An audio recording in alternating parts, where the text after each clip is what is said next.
Hi guys, welcome to my channel. In this video, I am going to talk about the full moon in Gemini happening on December 18th or 19th, depending on where you're at in the world. So let's get started. And before we begin, this video is divided into chapters, so you can click on whichever part you want to watch. And I'm going to go over the basic energy for this full moon. Then I'm going to mention where this full moon is happening for your particular rising sun sign, and towards the end of the video I will pull a few cards for the energy of this full moon. So let's get started. Now, what is a full moon? A full moon is when the sun and the moon oppose each other. They make a 180-degree angle, and full moons bring about culminations, completions, and they're also an emotional release point. That's what a full moon is. And this full moon is happening in the sign of Gemini, which means that this full moon will highlight the themes of Gemini. What are those themes? Communication, thinking, logic, our mind. So these are the themes that will come up with this full moon. But more importantly, this full moon will affect you in your chart where 27 degrees of Gemini is for you. So look at your chart, wherever 27 degrees of Gemini is, that's the house that this full moon is taking place, and that's the area of your life that will be impacted by this. So that's the next thing I wanted to touch upon. Now let's talk about the aspects that this full moon is making, and then I will kind of sum up the energy for this full moon. So the most important aspect this moon is making is a trine to Jupiter. Jupiter is a benefic. It gives gifts and blessings and rewards. It also brings with it lessons, and this is an extremely positive aspect. So this full moon has some blessings, has some rewards, or some lessons associated with it. That's the first aspect. The second aspect this moon is making is a quincunx, a 150-degree angle to the Pluto-Venus conjunction. Now, let me talk about the Pluto-Venus conjunction first, and then I will explain what this means.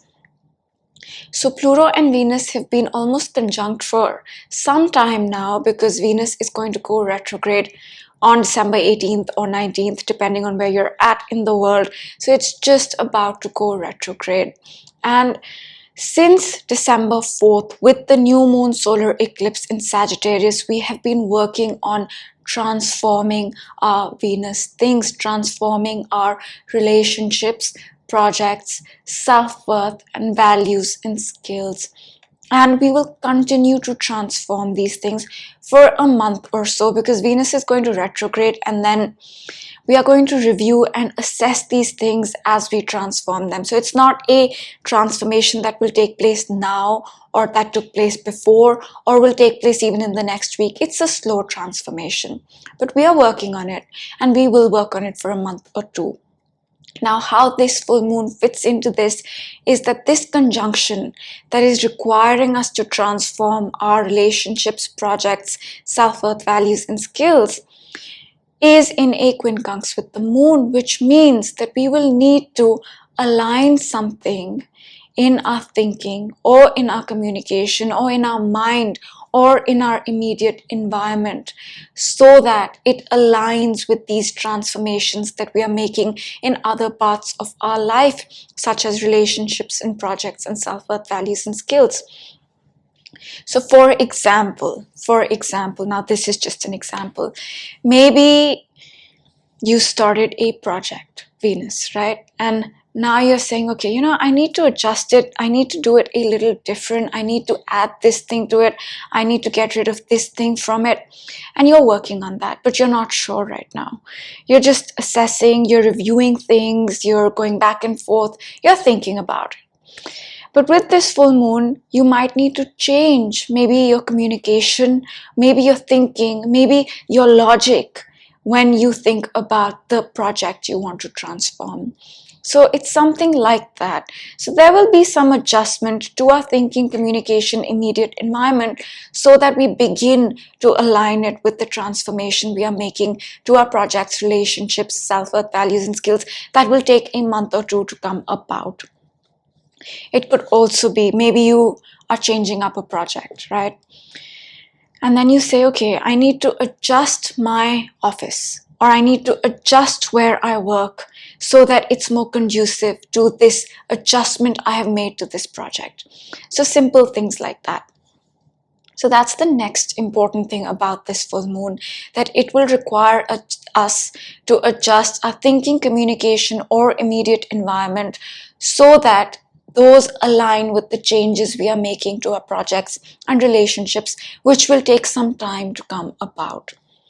Now, the third important thing about this moon is that Neptune is in a T-square with the sun and the moon. It's a 7-degree orb, but it's still in a T-square.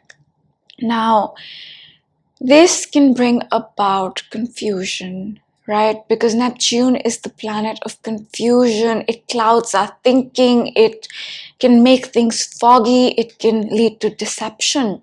Neptune is also positive in that it is spiritual, it is magical, it is the higher realms. So in this case, what might be happening is that although we are thinking of transforming, changing up these projects and relationships and self-worth and values and skills that I mentioned, we are not able to see clearly. We are maybe still a little confused about these things. What do I do? What do I not do? What's the right thing to do? How do I do this thing? How do I transform these things? So there might be some confusion associated with this full moon, and that's okay. That's okay, because Venus, like I said, is just about to retrograde, right? And Venus retrograde will give us that opportunity to review, to reassess, to work through this confusion that we might be having. And if you're not having confusion and you know exactly what to do, then that's also possible, because Neptune is spiritual, right? So we might say, okay, this is my spiritual path, this is for the greater good, this is my calling, and with that, things seem to align themselves. You know what to do. So I would also say that if you are feeling confused about what to do, what path to take, how to decide, right? Because we will be reviewing for a couple of months. The best thing to do would be to approach this with the question, what is in alignment with my inner soul? What is in alignment with my inner self? What gives me that peace?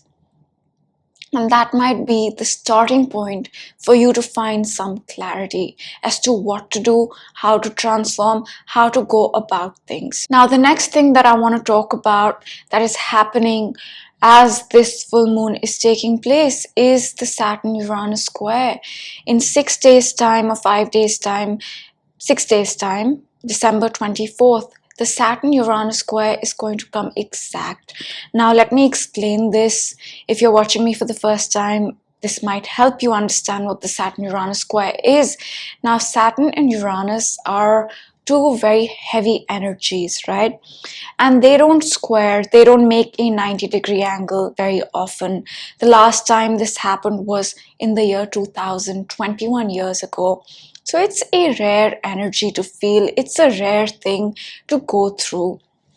And what this energy demands of us is change. It demands us to change in a way that we start to get rid of the old that doesn't serve us. Maybe that's an old project. Maybe that's an old way of thinking, old way of being, but whatever it is that needs to be let go of, it says you need to let go of it. And at the same time, it says, hey, you need to embrace the new.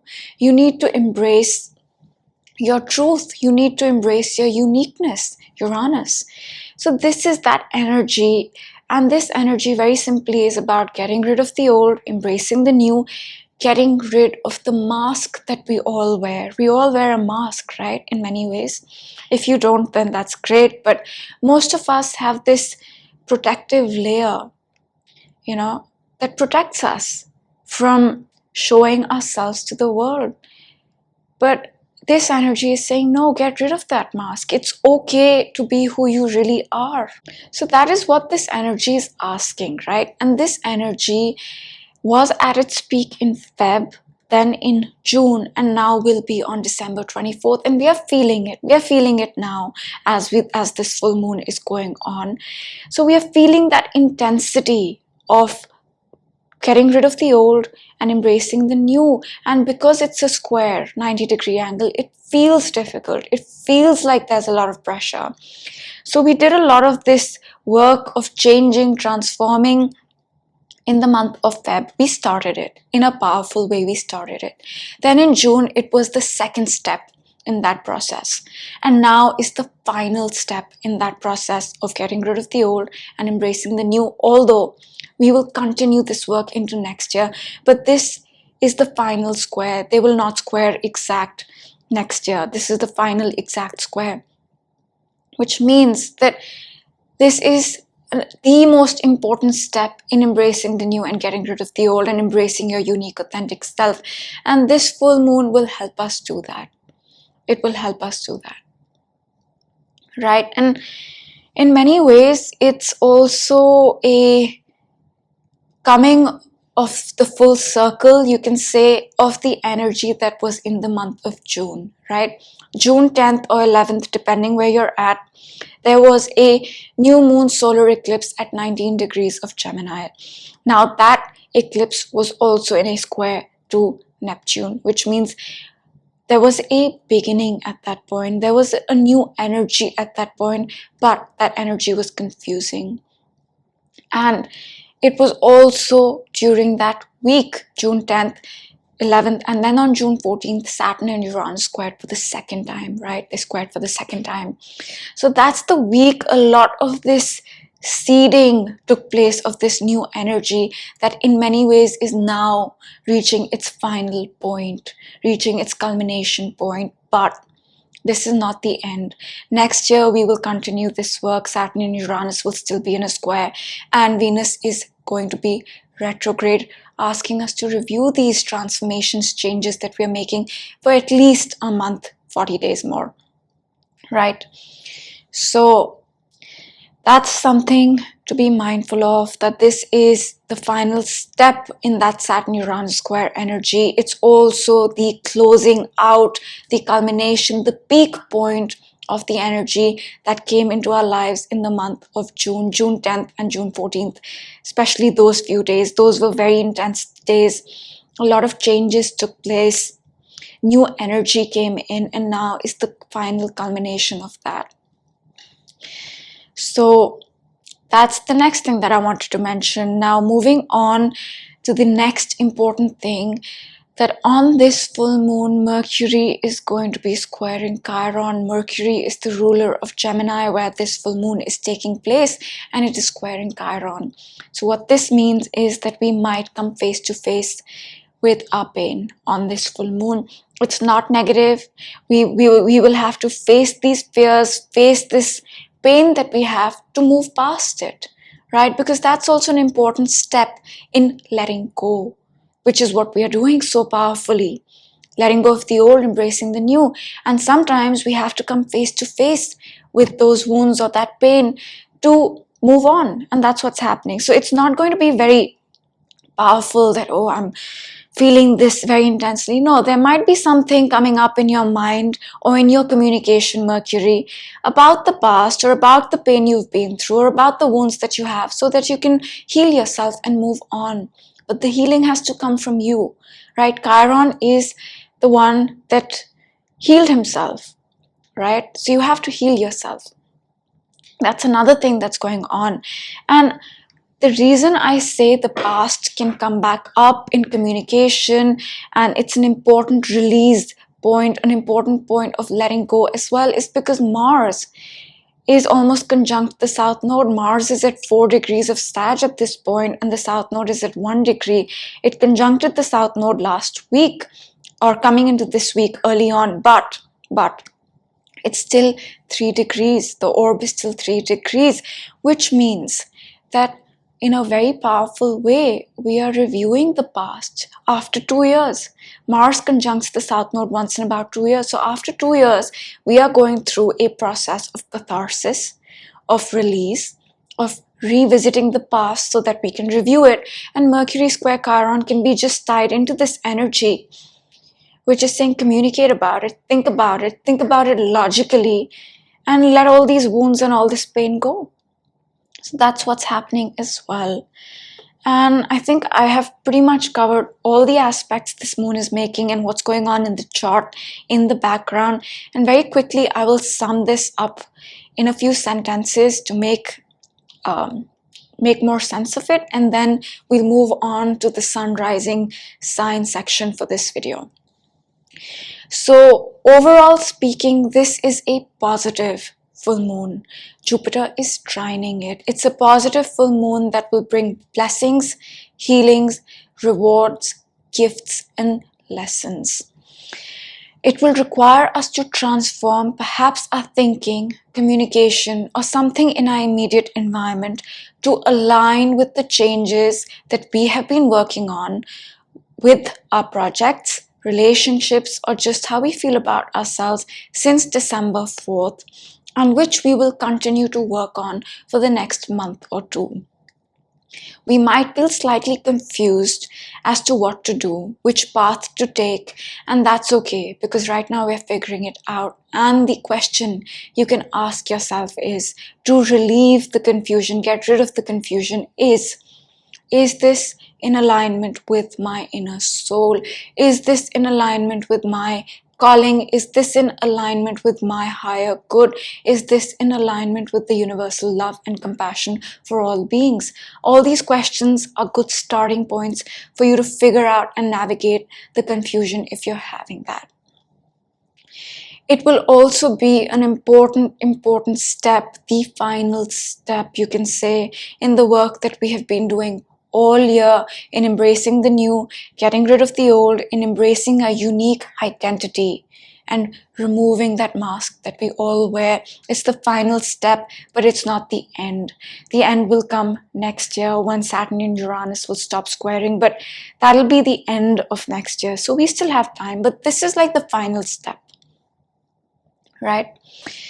So that's another thing that's going on. And we might feel slightly wounded at this point. We might feel like our pain is coming back up, but the goal is healing. Healing yourself through communication, through logic, through thinking.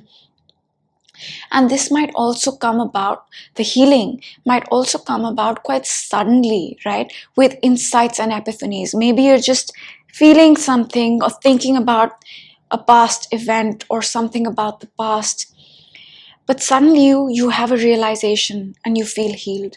And that might also happen because Mercury, although it is squaring Chiron exact, it is getting ready to trine Uranus, the planet of sudden insights and awakenings. So there's a lot of release happening as well. It's a lot of culmination happening as well, and it's a positive full moon, this one. So it's a positive one. We might feel slightly confused about what path to take. In many ways, it will be the final step towards all the work that we have done in the whole year. Something that started in June might complete itself, might reveal itself to you, and the energy might just come full circle in a way to what started in June. And that's pretty much it. So I will mention where this full moon might be happening for your particular sun and rising sign. I would recommend watching your rising sign first and then your sun sign. And I would also say that take this as a guide, not a definitive, because depending on your chart, the placements might not be what I mentioned. It might be a house up and down. And if you feel that, okay, I don't resonate with, say I'm a Virgo, right? I'm a Virgo rising. If I don't resonate with Virgo, it might be I need to look at Libra to get a better idea of where it might be, because 27 degrees of Gemini may not be in the house that I mentioned. It might be in a different house.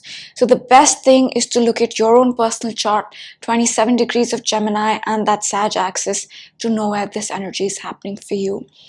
So let's get into the sun signs and sun rising signs, and I will start with Aries. So Aries, Gemini is your third house. So this full moon is happening on your third and ninth house axis. So the themes that might come about for you on this full moon are third house themes, Gemini themes, communication, thinking, your immediate environment, right? And on the other hand, the ninth house is also highlighted. So your beliefs, your need to acquire wisdom, higher education, foreign travel, these are themes that might be touched upon as well. Now, moving on to Taurus. Taurus, Gemini is your second house. The second house is the house of finances and your material possessions and your self-worth. So these are the themes that will come up for you, and it also will bring up themes of the eighth house, right? Eighth house is transformation, endings, beginnings. It's deep psychological stuff as well, the eighth house. It's the occult, it's the hidden. So those themes might come about for you as well. Now, Gemini, this is an important one for you. It's happening in your first house, in your sign. So this is all about you, your identity, how the world sees you, how you present yourself to the world, perhaps even your appearances. And the seventh house will also be highlighted for you. And the seventh house is the house of marriage, your spouse, legal relationships, business partnerships, legal issues. These are the areas that are being touched upon for you, Gemini. Now, Cancer. Gemini is your 12th house. So this could be an ending to the past that you carry in your subconscious. It could be something connected to the subconscious. It could be something connected to spirituality, spiritual practices perhaps. Or the 12th house is also the house of drugs, delusions, addictions, depression. So those themes, if they apply to you, might come about as well. And it does oppose your 6th house, right? Sag is your 6th house. So the theme that might come up for you as well is health and job and your routine and your diet and your lifestyle. So these are the themes that will come about for you, Cancer. Now, Leo, this is happening in your 11th house, right? The full moon in Gemini. Gemini is your 11th house. So this can bring about themes connected to the groups that you belong to, the organizations that you're part of, your hopes, goals, and dreams, your desires, but more importantly, Leo, your unique, authentic self. That's the theme. These are the themes that will be touched upon with this full moon. And the 11th house opposes the 5th house. So 5th house is also involved romance, creativity, love, hobbies, fun, pleasure, children. All these themes might be touched upon as well. Virgo, Gemini is your 10th house. So this is an important one for your business, for your career, for your professional life. And the 10th house opposes the 4th house, right? So home, your emotions, how you take care of yourselves, how you nourish yourself will also be touched upon with this full moon in Gemini for you, Virgo. Now moving on to Libra. Libra, Gemini is your 9th house. 9th house is the house of your beliefs, of higher education, foreign travel. These are the themes that might come up for you. And it does oppose the 3rd house. So your mind, your communication, your immediate environment, all these things will come up as well. Now, Scorpio, moving on. For you, the full moon is happening in your 8th house, right? 8th house is the house of the hidden, the occult, psychological stuff, endings, beginnings, intimate relationships. So that is what will be highlighted for you. And on the opposite axis is the 2nd house. So finances, self-worth, your material possessions, all these things are highlighted for you, Scorpio. Sag, this is happening in your 7th house. So your marriage, your spouse, your legal relationships, your business partnerships, All these themes are highlighted for you, Sag, and on the opposite end is the first house. So in many ways, this will also touch upon your identity, who you are, how you present yourself to the world, how the world sees you, your appearance perhaps. So that's what's going on for you, Sag. Now moving on to Capricorn. Capricorn, this is happening in your 6th house of health, job, diet, lifestyle, day-to-day routine. So those are the areas that will be touched upon with this full moon for you. And the 6th house does oppose the 12th house. So themes of ending the past, spirituality, spiritual practices, and if drugs, delusions, addictions, depression apply to you, then those as well will be touched upon with this full moon. Now, Aquarius, this is happening in your 5th house of love, creativity, romance, children, having fun, pleasure. So these are the themes that will come about for you, and the 5th house opposes the 11th house. So your unique, authentic self, your hopes, goals, and dreams, your desires, the groups that you belong to, all these themes will come up as well. And Pisces, this is happening in your 4th house of your family, of your home, of your foundation, your roots, your deepest emotions, how you nourish yourself, how you take care of yourself. So these are the themes that will be highlighted, and it will also, the 4th house opposes the 10th house, so it will also bring about themes connected to your career and business. So take these with a pinch of salt. Best thing is to look at your personal chart, look at 27 degrees of Gemini and then 27 degrees of Sag for the other end, and that's how you will know which houses the full moon is touching upon for you. And now I will pick a few cards for this and then we'll close it out. Let's go with this deck.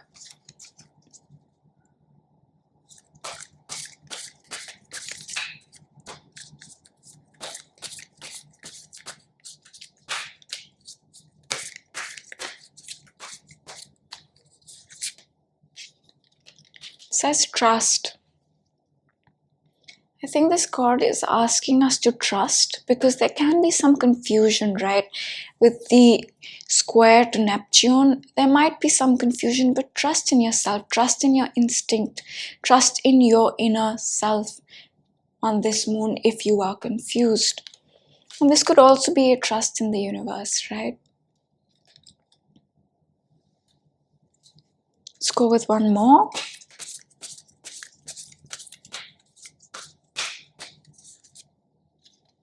Says purification. Usually purification is a Pluto thing. You know, Pluto is the planet of catharsis and purification.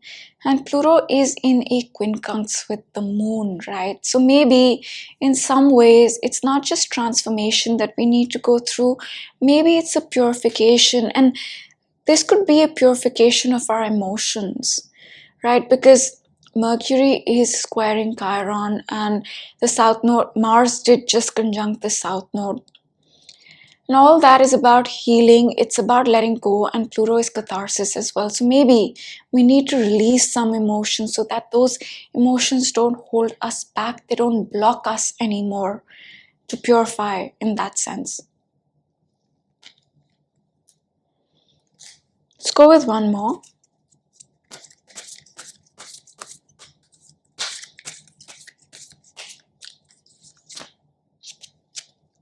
Blessings. So this is a positive one. This is the trine to Jupiter, right? Jupiter is blessings, rewards, and gifts and lessons. And this full moon is about blessings. Although we might feel confused, although we might feel wounds at some points in the process that we need to heal from, overall energy is blessings. And why is the overall energy blessings? It's because the closest aspect this moon is making is a trine to Jupiter. Okay, let me use a different deck and then we'll probably close it out.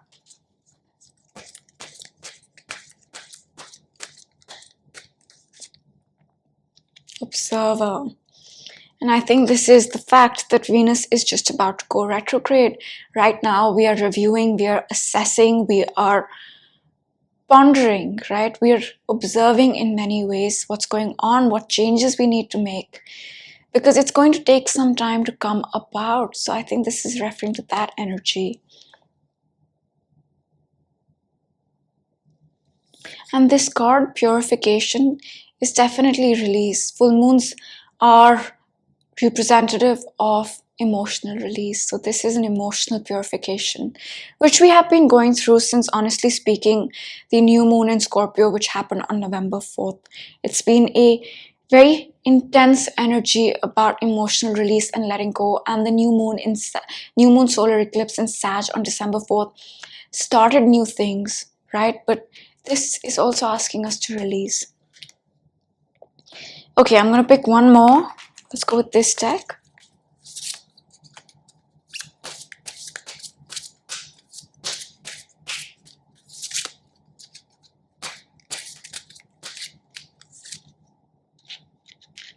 Hope. Out of darkness comes light. This is Sag, right? Scorpio is where we face the dark. Scorpio is where we rise through the dark, where we transform, right? And Sag is the light. And Sag is the most hopeful, optimistic sign in the zodiac. And we are in Sag season, right? There was a new moon solar eclipse in Sagittarius on December 4th, and that energy will continue. It will continue for a few months. So we are in that hopeful energy, the energy of hope that started then. And with this full moon with Jupiter, the ruler of Sagittarius, where we had the new moon solar eclipse on December 4th, the ruler is trining this moon. It is positive, it is hopeful. And I think that sums it up, Maybe I'll go with one more and then that's it. Something flipped. Fork in the road. And I think this is asking us to choose our path, right? We're not going to be able to choose it right now. It's going to take some time. But we started the process. We started the process on the new moon solar eclipse, December 4th. But it's asking us, which path do you want to go on? We are confused. We are not able to see clearly, very clearly at this point. But it's asking us to choose. And the Saturn-Uranus square is just about to come exact, right? And that's about getting rid of the old and coming into the new. So what are you going to choose? It's that point where we begin to decide. We're not going to decide right now. We shouldn't decide right now. Venus is going to go retrograde. We should not start something new now because it's only a matter of hours. Venus is going to go retrograde. Assess, review, think it through, right? And in some time, we will reach this answer. What's the path? What's the fork in the road?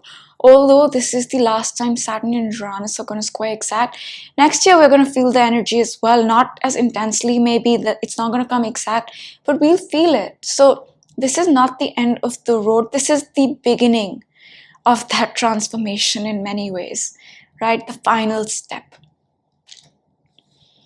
Shall we go with one more? Okay, let's go with one more and let's do a lesson card.